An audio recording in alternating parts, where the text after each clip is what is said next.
Bore croeso I Cymru. Welcome to Fontigary Bay in the Vale of Glamorgan beside the Bristol Channel. Speaking of channels, on this YouTube channel we've crossed England, we've visited Scotland and Northern Ireland. That leaves one nation of the United Kingdom that hasn't yet featured, Wales. Unless of course you count the village of Wales in South Yorkshire. Now Wales famously is a country the size of Wales, so it's the ideal size for a bus adventure. Little way in that direction, about 2 miles away, is Breaksea Point, the most southerly point of mainland Wales, although the actual most southerly point is on the island of Flatholm, somewhere over there. You can probably guess where this is going. The most southerly point's just down there, then the most southerly bus stop must be that way. And over the course of the next day, we're going to see if we can travel from the most southerly bus stop in Wales at the Fontigary Inn to the most northerly bus stop in Wales at Bull Bay in Anglesey or Ynys Mon. Let's see if all those connections can hang together. We've got two companions for our journey north today. It's a first outing for Uncle Turtle, a new addition to the channel's Bale of Turtles. Yes, that is the collective noun for turtles. Very, very kindly supplied by one of our viewers. And at the other end of the age spectrum is a 12th century Archdeacon of Brecon called Gerald, or Gerald of Wales to his friends. Gerald was an important priest and politician, and he wanted to travel around Wales to persuade people to join the Crusades. Gerald travelled the length of Wales with the Archbishop of Canterbury and wrote up his travels in some detail, making him one of Britain's first travel writers. He's hilariously immodest and spends much of his time spinning tall tales about plagues of man-eating frogs or claiming that beavers castrate themselves to avoid being hunted. Gerald is also something of a proto-Welsh nationalist. He was desperate to become Bishop of St David's, an ambition he never fulfilled, and have Wales answer directly to Rome rather than Canterbury. But more of Gerald later. He never got to experience the delights of Wales's most southerly bus stop, here by the palm tree bedecked Fontigary Inn. Now, identifying the most southerly bus stop is a bit complex. There's a bus shelter and stop markings a good few metres further south than this, outside Roos railway station. However, changes to the local bus network mean it currently has no buses serving it. But there's another bus stop at Roos station, which does have buses calling, shuttles to Cardiff Airport. However, that's slightly north of the mothballed stop, and that places it 0.015 seconds of latitude north of this stop at Fontigary. In distance terms, that's a little over 5 metres between them. Now, given the fluidity of Britain's bus network, at any point the other Roos station stop could come back into use, and this poor unassuming pair of bus shelters at Fontigary could lose their coveted title. But for now, this is Wales's most southerly bus stop. It's just gone 8 AM, and here's our first bus, the 304 to Cardiff, appropriately run by a company called Adventure Travel. Let the adventure commence.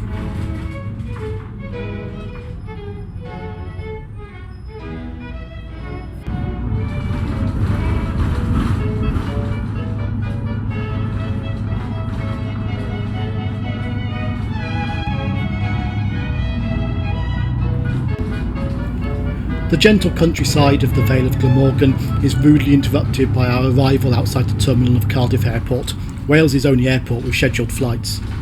Despite that status, it seems to struggle somewhat. Its history in the last decade seems to largely consist of former First Minister Carwyn Jones complaining to anyone who would listen that the front door was always locked when he used the airport, before he eventually nationalised it. Which is one reason to seize the commanding heights of the economy, I suppose. Our little 304 is equipped with a generous luggage rack and a handful of airport passengers, but we're certainly not a speedy route from the airport to the capital. We've got a lot of wandering to do first. First, down to Barry, a large town that as recently as 1871 had a population of just 100, before Cardiff's docks couldn't cope with the amount of coal being exported, and they expanded out to here. That had the knock-on effect of creating the rail links to allow Barry Island to become the seaside resort for the valleys, and creating the saying that no man is an island entire unto himself, except for Barry. We extricate ourselves from Binday Barry, wander through Cadoxton, make a long loop round the grounds of Flandre Hospital, and cross the River Ely into Cardiff proper. But even though we're a longish distance bus from the Vale, the wandering doesn't stop there, as we eschew the fast road into town to meander through the International Sports Village and Butte Town.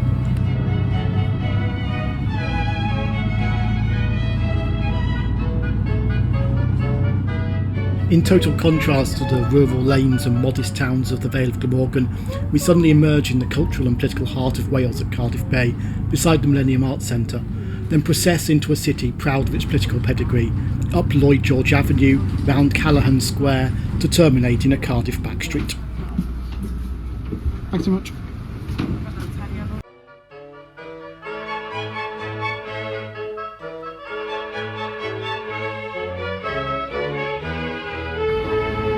Cardiff is a young capital.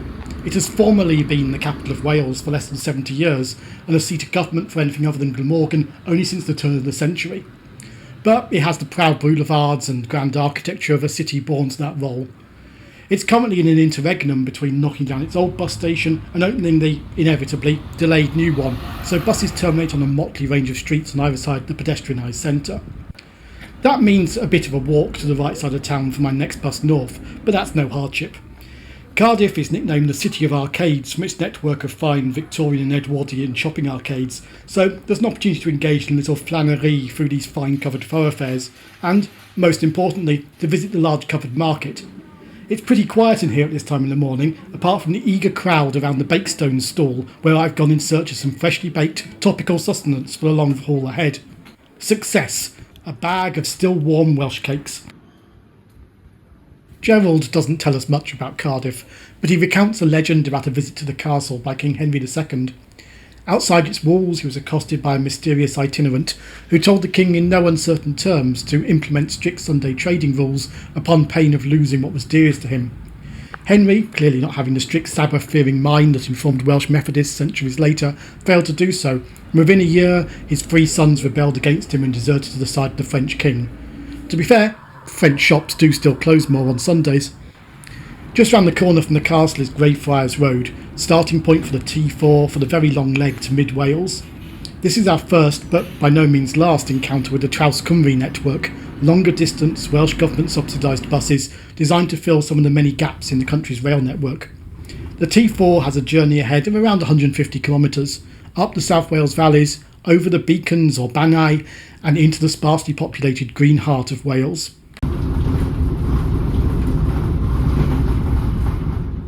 Despite their long-distance nature, the Trawscymru services aren't really express buses, but the first leg of the T4 is an exception. Once clear of Cardiff, we fly up the Taff Vale on dual carriageways, a quick glimpse on the hills above at the high Victorian fake Castell Coch, Red Castle, which, like most grand things in the Cardiff area, was built by the immensely wealthy mine-owning Earls of Bute. The speed run comes to an abrupt halt at our first big town, Pontypridd, where we crawl over the new bridge over the Taff, next to the 18th century old bridge, which was itself called the New Bridge when it was built. We're held up under the watchful eye of Transport for Wales, whose headquarters are in the smart riverside building just downstream. Many years ago I made the mistake of asking a bus driver for a ticket to Pontypridd. He feigned ignorance for a good 2 minutes before deigning to sell the silly Englishman a ticket to the town everyone calls Ponty. The gleaming offices, colleges and bus stations may belie it, the fruits of regeneration funds from Europe, London and Cardiff, but this is the heart of the old coal mining valleys.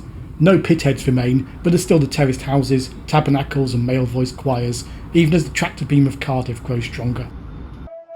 You think the Welsh can't do better than that, Owen? Well, they've got a very good base section, mind. But no top tenors, that's for sure. A few minutes past Ponty, we pass, unseen below us, a mining village whose name is forever associated with the danger and devastation that's often accompanied the coal industry. On the 21st of October 1966, 110,000 cubic metres of spoil slid down that unassuming hillside to our left, across where the road is now, and straight into Aberfan Primary School, with horrific, community-shattering results. It's odd there's nothing on this dual carriageway to mark out this tragic stretch of road from the many similar miles.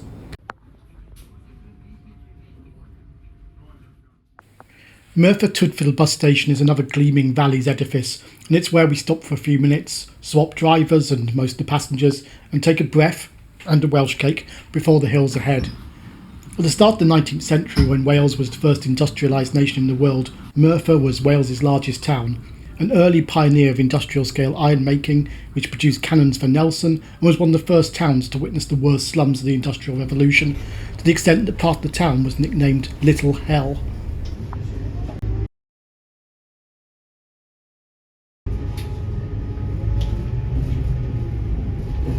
If the run up the Taff Vale was the appetiser, we're on to the main course of the T4 route now, as we shake ourselves free of the post-industrial valleys and almost immediately beyond Merthyr plunge into a national park, steadily climbing through forests, past one of the chain of reservoirs that water thirsty Cardiff and into the sheep-sheared uplands. The name of this range of high hills or low mountains has recently become controversial. Brecon Beacons or Banai Brecaniog, the national park adopting the Welsh version in 2023. I won't plunge too deeply into the controversy, other than to note that the introduction to my 1978 copy of Gerald of Wales's work refers exclusively to the range as the Banai, so it's hardly a millennial affectation. This single carriageway road is effectively Wales's main north-south link, and I do feel any strategic route is increased in grandeur if it includes the crossing of a mountain pass. The great escarpment of the Banai is a clear barrier splitting the short, purposeful valleys of the south from the sparsely populated Welsh interior, coursed by great meandering rivers. We breach the range 439 metres up at Storey Arms, where we halt to disgorge a few passengers in glisteningly new outdoor wear to make the popular climb of Penny Van from this at once lonely yet busy pass.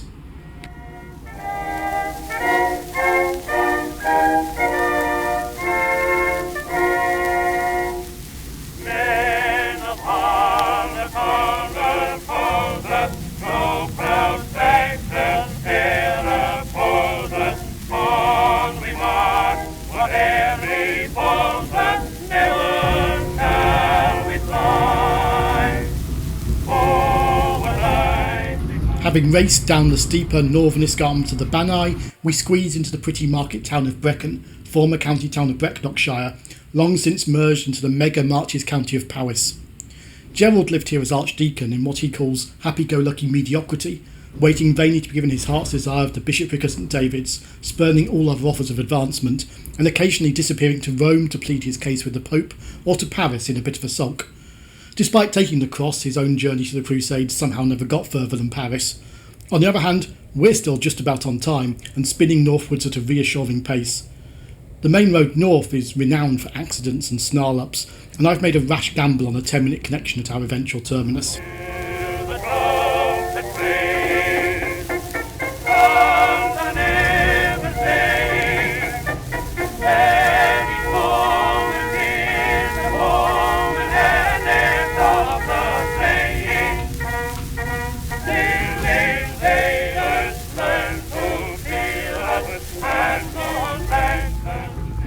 We get a glimpse of the border-bearing ridgeline of the Black Mountains on the horizon, living up to their name as regards colour, even if mountain status is a little more tenuous. At Fleeswen, we swing into the Valley of the Wye and are soon at Boyf Wells, part of a trio of forgotten tentative Victorian spa towns in this quiet corner of Wales, alongside Llandrindod and Llanwrtyd. Boyf has a legendary white bull, though the commemorative statue beside the Wye Bridge is disappointingly bronze-coloured. Here a fellow passenger, who appears to be on a journey but armed with nothing other than a photocopied page of a road atlas, identifies me as a potential fount of bus knowledge for onward travel. It takes some explaining that just because Llandovery is the next town over on his map, that doesn't mean it has more than one bus a week from Boyf.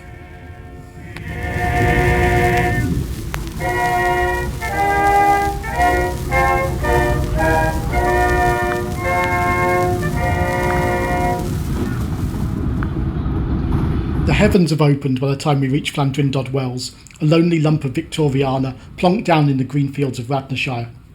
Despite the disappointment of the gentleman wanting Llandovery, the bus network here is dense enough that I've got a range of route options. The diminutive bus station at Llandrindod, next to the equally diminutive railway station, is a first decision point.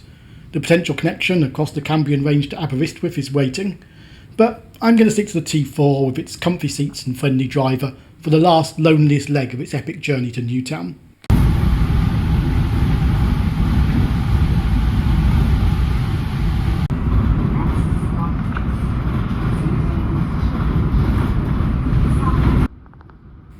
If you don't like the weather in mid-Wales, so they say, try waiting a few minutes. By the time we're navigating the A483's endless bends up the valley of the Ifon, the sun is shining, the grass glowing in its well-watered greens, and the little river glinting as it tumbles its peaty way across the shallow bed. Despite the main road, this is a lonely corner of mid-Wales, on the Radnorshire-Montgomeryshire border. The handful of villages up this road, Flambista, Flambadan, Dolva, don't amount to more than a little cluster of cottages and a shuttered chapel. Next stop, Vicarage, chimes the automatic announcement of limited use on a 100-mile plus journey. Eventually, at the head of the valley, after many miles of carefully executed corners, our bus climbs a hill called Glog, and a vast expanse opens up westwards.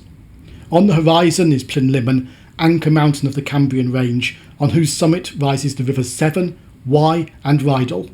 The Severn, Britain's longest river, takes 220 miles to reach the sea from here. The Wye takes 155. The Little Rydal reaches the Irish Sea in just 19 miles. As a turtle who originates in flat Lincolnshire, Uncle Turtle is a little wary of these great heights. Down into the Severn Valley, and the T4's journey's end, 3 3/4 hours from Cardiff, is in sight. Newtown was new in the 13th century, and it's been important since then as a strategic Severn crossing, and due to being pretty much the centre point of Wales. Being where the T4 meets the T12, it's basically the heart of the Traws Cymru network too, and another point where I have a choice of directions. Put simply, I can turn left or right. Unlike Newtown's most famous son, Robert Owen, founder of the cooperative movement, I'm opting to turn right, sticking to the Welsh marches for a little further yet.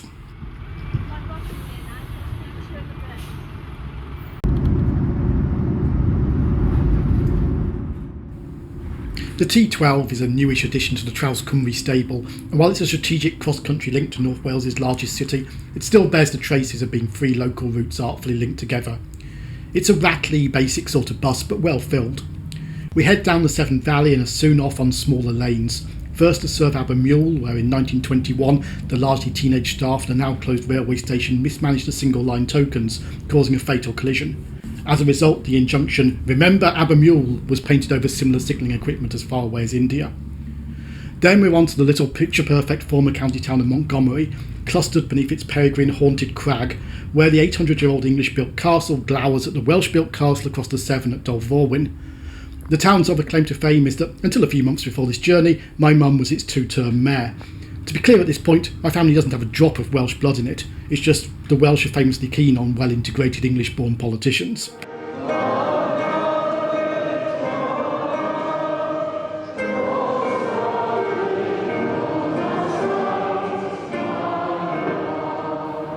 We squeeze out of Montgomery and turn north.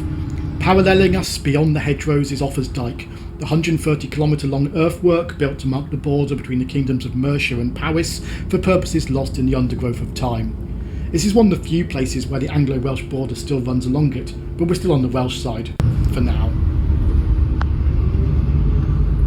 Next comes Welshpool, where we get the briefest of glimpses of that Welsh staple, the narrow gauge steam railway at Raven Square. Then on to Gillsfield with a very pretty bus shelter. And we soon reach the village of Llanymaeneck, a place of vague fame among frontierphiles for the oddity that the Welsh-English border runs right down the middle of the main street. The southbound T12 would be in England at this point. There's a place in Llanymaeneck where the border runs right through a former hotel which had 2 bars, one in England and one in Wales. Back in the days of dry Sabbaths, only the English bar was available for partaking of liquor on a Sunday. Soon beyond Llanymaeneck, northbound traffic crosses into England too, but the sort of England that has place names like Clinclys and Pant. I don't think there's any great cheat going on by briefly visiting England on this journey. Many cross Wales journeys do, and you can't make the rail equivalent of this trip without several border crossings.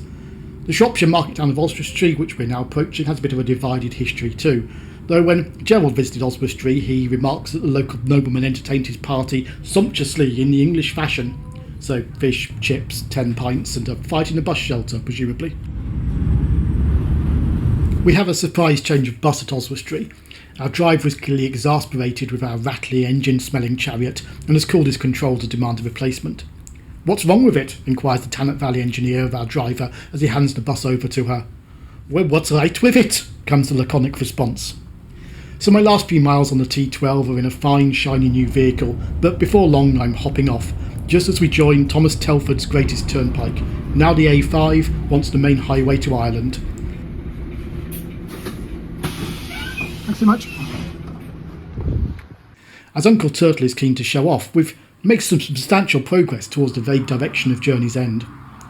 I've got almost an hour between buses here in the border town of Chirk, and I'd like to use that time to stretch my legs and re-enter Wales in an appropriately spectacular way.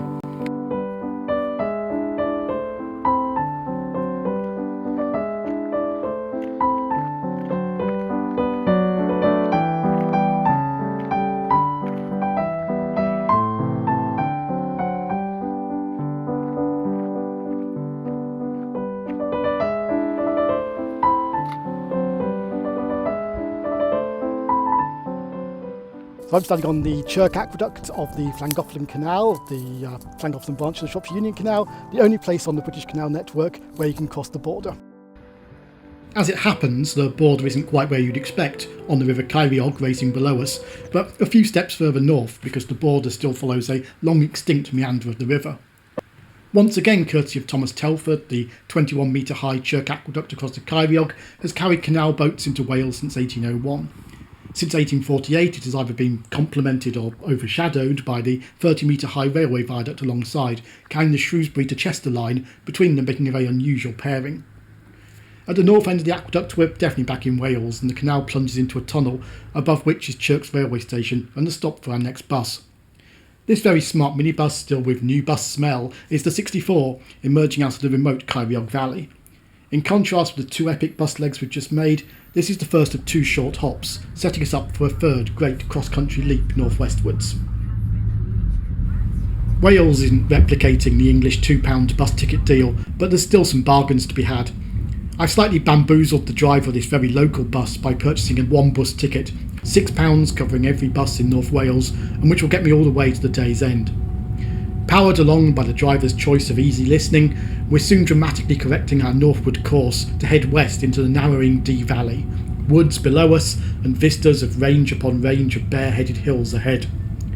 20 minutes from Chirk and we're in Honeypot Llangollen, first taste of a Wales that looks like Wales for many a motorist from Manchester or Merseyside.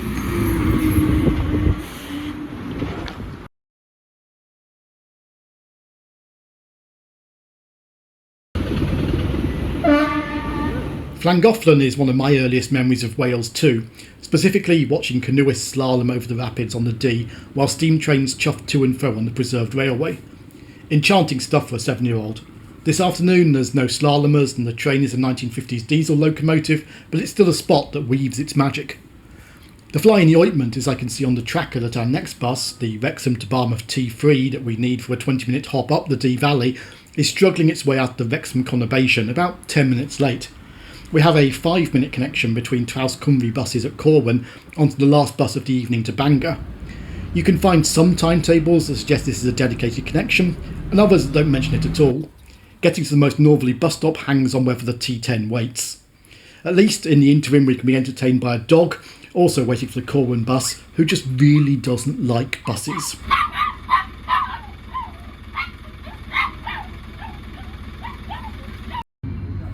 Does the Bangor bus normally wait for us? I asked the driver of the T3 hopefully. He might be there when we get to Corwin, or he might not, is the not hugely committal reply. But I'll get you there as quickly as possible, he adds helpfully. True to his word, we're soon scorching along Telford's Turnpike. It's a beautiful run, especially on a sun-drenched summer's evening like this, but I don't get to enjoy it as much as I hope, thanks to anxiety of the Corwin connection, and the packed bus, often a double-decker but not today, means I've shoved on a little side seat. The dog's views of buses hasn't improved by being on one either.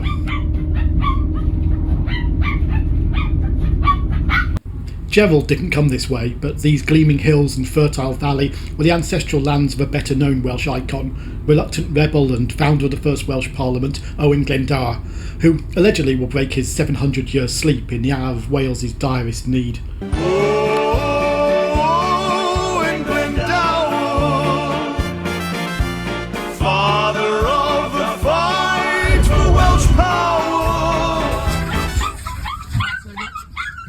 We sweep into the car park at Corwin and everything falls into place.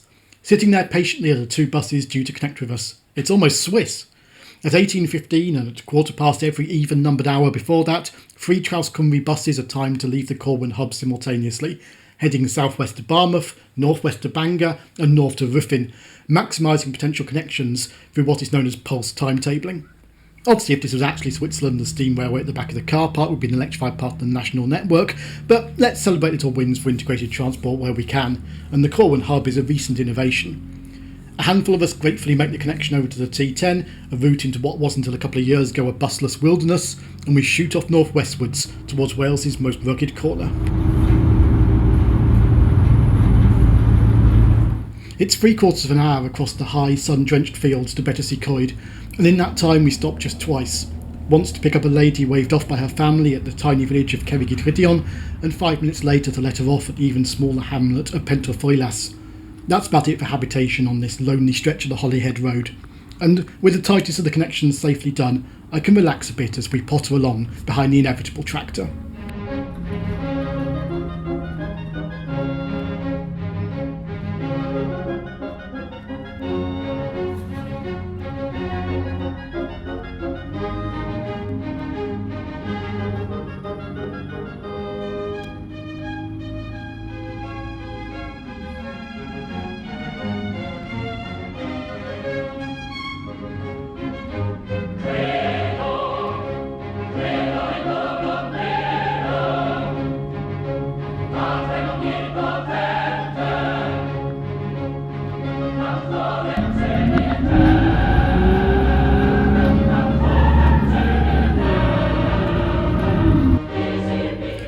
There's a rapid change in the landscape as we twist down to reach the valley of the River Conwy in Betws Coed, into deeper oak forests, leaping tumbling torrents, and vistas opening up into the heart of Wales's highest mountain cluster.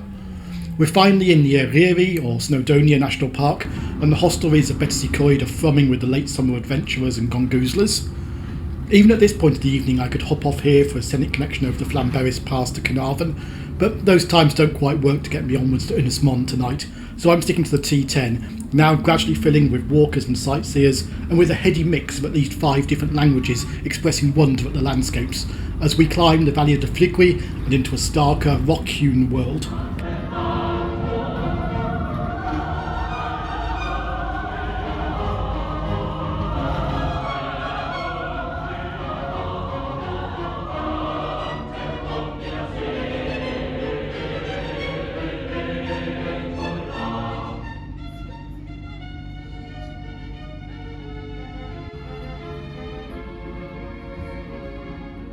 Surprisingly, we're crossing mighty Eryri a good 100 metres lower than our morning crossing of the Banai at Story's Arms.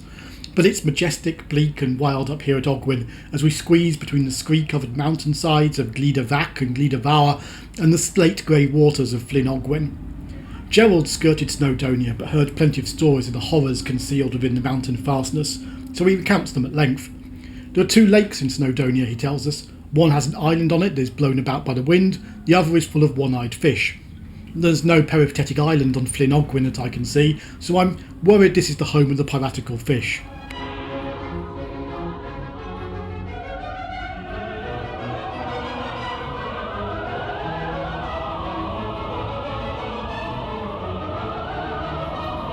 Descending from Ogwen towards the coast, we enter a land of slate quarries, where the labours of the local people provided roofs for several centuries' worth of British homes. The small slate town of Bethesda sits beneath the vast Penrhyn quarries, once Europe's largest. Perhaps symbolically of North West Wales's modern economy, a reduced area of quarry continues to produce slate today, the other half is now used for zip wiring. My first job after leaving university was as an assistant to the MP for this area. It was there that I first encountered Welsh mutations, when the first consonants of words, including place names, can change for reasons of grammar or simply to assist the flow of a sentence. My boss took great amusement from watching me scour the map for a village called Methesda. I was wise to this trap for the unwary by the time I encountered Mangor in place of Bangor. At last, nearly 12 hours after we last saw it at Fontigary, there's the sea, or at least the entrance to the Menai Straits, separating mainland Wales from Ynys Môn. The T10 drops me among the identikit department stores of Bangor, a diminutive city tucked away in this distant corner. Bangor's cathedral is a remarkably squat building, and legend has it that this was to make it less visible from the sea as protection against Viking raids. There may be some truth in this, and the cathedral's history feels a bit cursed. Sacked twice by Vikings in the 7th and 11th centuries, destroyed in a raid by King John in 1211, badly damaged by Edward I 70 years later, and for good measure probably burnt to the ground by Owen Glendower in 1402. Bangor, according to Gerald, is where his companion, the dour Archbishop of Canterbury, told a rare joke. Having been told there were no nightingales locally, he asked rhetorically, "Why is the nightingale wiser than an archbishop?" Because it chooses never to visit Wales. I think he left a lot of poor TripAdvisor reviews. Given its diminutive cathedral, a confusing side to Bangor is that the dominating building on the hill in the centre of town, which looks like it should be a cathedral or a castle, is in fact a university. On your average Friday night, this student town is probably pretty lively, But it's a few weeks before term starts, so it would be a stretch to describe Bangor as a happening sort of place this evening. An hour wild away, assessing the city's charms, and I'm outside the railway station, waiting for my final bus. And waiting. The departure time of 9:10 comes and goes. There's no 62 showing anywhere on the bus tracker. Have I celebrated too soon? Is the last bus of the day to Wales's most northerly bus stop going to be a no-show? Eventually, just as I'm beginning to give up hope, and one of my fellow waiters has given up and gone in search of a taxi across the Straits, an X6 at the bus station surprisingly changes itself into a 62 and wanders its way round to us. 20 minutes late, and we're on our way to Innismon. The delays are caused, it seems, by a temporary but open-ended weight restriction on Thomas Telford's original suspension bridge across the Menai Straits, precluding buses from using it. Fortunately, this isn't the only road bridge over the Straits anymore. When George Stephenson's tubular railway bridge suffered severe fire damage in 1970, the opportunity was taken during reconstruction to add a road deck as well. It's further round via the Britannia Bridge, but at least the buses to the mainland can keep running. Without that, we might have had to have been like Gerald, who was rowed across the narrow but perilous straits to preach the cross on Innismon. He described the large island as an arid and stony land, but with much worthy of your attention. Having watched a distant thunderstorm from the Britannia Bridge, a surprisingly perky Uncle Turtle is looking out for things worthy of his attention.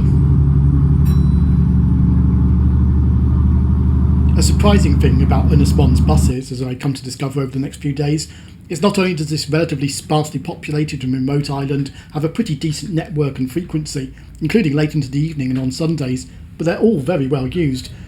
That's possibly a turtle and egg situation.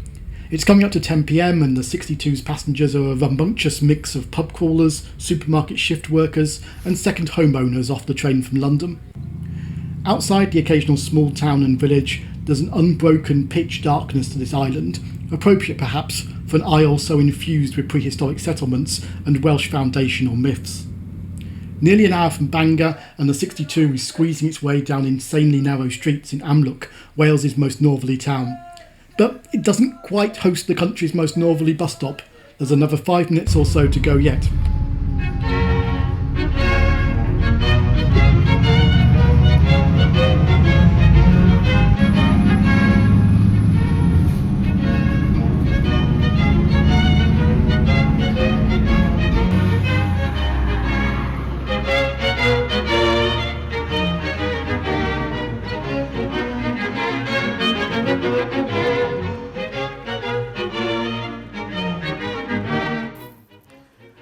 So here we are at Wales's most northerly bus stop, Bull Bay on Innismon. 14 hours 17 minutes since we left Vontigary, 7 buses. We're about 15 minutes late, but all worked pretty well. I'm going to start really quickly now because the bus that I've just got off will be coming back and I need to get on it in order to get somewhere to sleep tonight. But I'll speak to you later. Just about.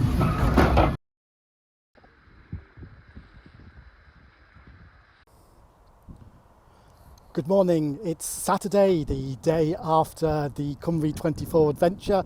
I'm here at Menai Bridge on the beautiful Isle of Anglesey, Innismon. Fantastic place to end this journey, and I'm glad I'm going to see some of it in the light rather than the pitch black of 10 p.m. yesterday. Really pleased with how the adventure went yesterday. Made all the connections. Pretty much the buses were on time, apart from the last one, which gave us a 15-minute delay, but who cares? We got to the right place in the end. Fantastic way to see some beautiful parts of Wales. Great buses on the whole, some of them a little bit basic, a little bit rattly, but that's all par for the course. Really friendly drivers and just a great day out overall. So I hope you enjoyed coming along as much as I did. Look forward to seeing you on the next adventure. And for me and the current lead member of the Bale of Turtles, Uncle Turtle, goodbye.